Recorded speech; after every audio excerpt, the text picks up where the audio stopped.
안녕하세요. 저는 신경과 전문의 이종윤입니다. 제 소개를 간단히 하자면 저는 현재 종합병원에서 신경과 진료를 하고 있는 의사이고 의료정보와 빅데이터를 공부하는 연구자이면서 앞으로 여러분과 소통하는 미디어를 만들어 나갈 여러분의 주치의 이종윤입니다. 오늘은 우리 유튜브 채널이 처음 오픈한 날입니다. 저희 채널의 이름은 신경과 주치의 닥터 딥 러닝, 줄여서 일명 딥선생입니다. 채널 소개를 간단히 하자면 신경과를 중심으로 다양한 의학정보 그리고 의료정보에 관한 플랫폼으로서의 역할을 하게 될 것이고 여러분들은 새로운 경험을 하고 실용적인 정보를 얻을 수 있었으면 좋겠습니다. 오늘은 첫 시간인 만큼 신경과에 대한 전반적인 소개를 드리고자 합니다. 신경과 어떤 질환을 보는 과일까요? 인터넷을 찾아보면 뇌, 척수, 신경근, 신경근 접합부, 말초신경, 근육에 관한 모든 질환을 보는 과입니다 라는 소개를 보실 텐데요. 너무 어렵죠. 그리고 혼란스러우실 겁니다. 그렇다면 내가 어디가 어떻게 아플 때 신경과를 가야 하는 거지? 라는 질문을 하게 될 수 있습니다. 첫 번째로 머리가 지끈지끈 아픈 두통을 들 수 있습니다. 한 번쯤은 다들 경험해 보셨을 겁니다. 두 번째로는 어지럼증, 어떡하다, 빙빙 돈다, 그런 거는 아니고 어찔어찔하다, 기타 등등 다양한 증상을 호소하시며 병원에 오십니다. 세 번째는 기억력 저하, 인지 저하, 이상행동 등의 치매 환자분들을 만나고 있고 네 번째로는 뇌졸중, 한쪽의 편마비, 잘 보이지 않는 시야장애, 발음이 어눌하다 등의 증상을 호소하는 뇌졸중 환자를 만나고 있습니다. 그 외에도 손발이 저려요, 밤에 자려고 하는데 다리가 너무 불편합니다, 잠이 잘 오지 않아요, 정신을 잃고 쓰러졌습니다, 눈이나 안면이 너무 떨려요 하는 다양한 증상을 호소하는 환자분들을 만나고 있습니다. 생각해보면 이처럼 신경과는 가장 친근한 과이고 또한 중요한 질환을 보는 과라고 할 수 있겠습니다. 오늘은 첫 시간인 만큼 진료실에 가장 많이 오시는 어지러움증에 대해서 알아보도록 하겠습니다. 누구나 한 번쯤 어지러운 증상 겪어보셨겠죠. 그 중에서 환자분들이 가장 많이 궁금해하시는 세 가지에 대해서 알아보도록 하겠습니다. 첫 번째, 나는 가끔 어지러운데 나의 증상이 병원에 가서 치료를 받아야 하는 것인가? 또는 이게 위험한 증상의 신호인 걸까? 궁금해 하십니다. 두 번째, 그렇다면 이 어지러울 때 어떤 과를 가야 하는 건가? 신경과, 이비인후과, 신경외과, 한의원? 여러 가지 생각을 하실 수 있을 겁니다. 세 번째, 그렇다면 어지러울 때 병원에 가면 어떤 검사를 받아야 하는 것인가? 라는 의문을 가질 수 있습니다. 이렇게 세 가지에 대해서 한번 알아보도록 하겠습니다. 자, 그러면 나의 증상이 병원에 가서 치료를 받아야 하는 것인가에 대해서 자가진단을 한번 해보겠습니다. 첫 번째, 내가 어떻게 어지러운지 체크를 한번 해볼게요.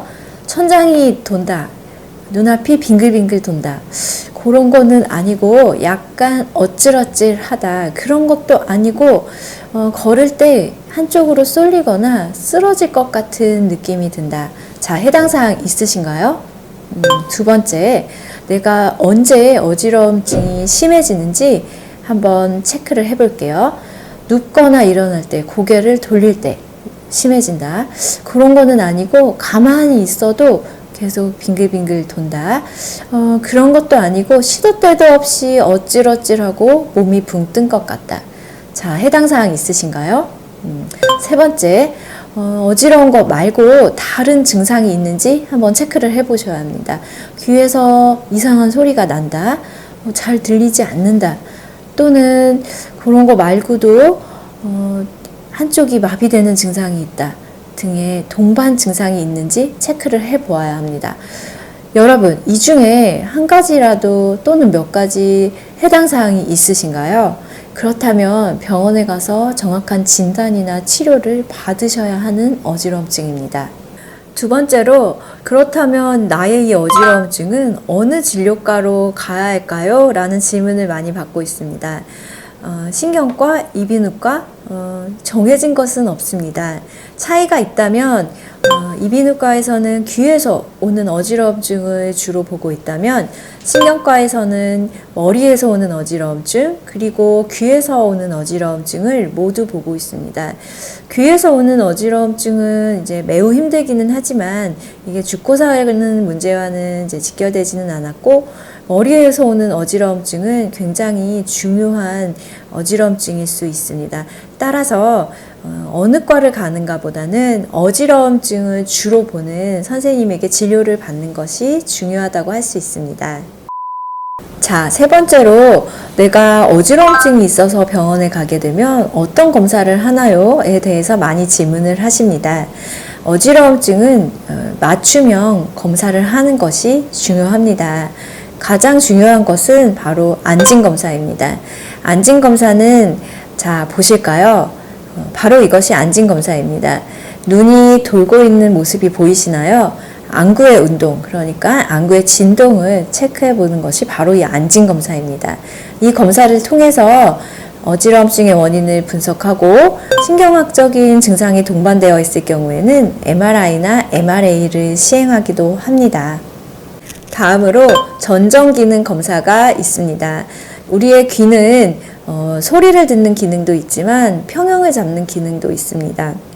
이러한 평형 기능을 담당하는 것이 우리의 귀의 이 전정기관이라는 곳이고, 이 전정기관을 자극해서 평형 기능을 체크하는 것이 바로 전정기능 검사입니다. 전정기능 검사의 종류는 다양하고 칼로릭 검사가 있을 수 있고, 또한 안구 운동과 관련된 근육을 자극해서 평형 기능을 체크해보는 전정기능 검사도 있습니다. 그리고 자율신경계 기능 이상에 의해서 어지러움증이 유발될 수도 있기 때문에 이렇게 자율신경 기능 검사를 시행하기도 합니다. 자, 오늘 어떠셨나요? 오늘은 첫 시간인 만큼 신경과에 대해서 소개해드리고, 누구나 한 번쯤 겪었을 어지러움증에 대한 자가진단 그리고 검사에 대해서 알아보았습니다. 더 궁금한 사항 있으시면 brainTube@naver.com으로 남겨주시면 연락드리겠습니다. 자, 다음 시간에는 귀에서 오는 어지러움증 증상 중에 흔한 이석증에 대해서 자세히 알아보고 치료법도 함께 배워보도록 하겠습니다. 자, 다음 주에 뵐게요. 신경과 뒷선생이었습니다.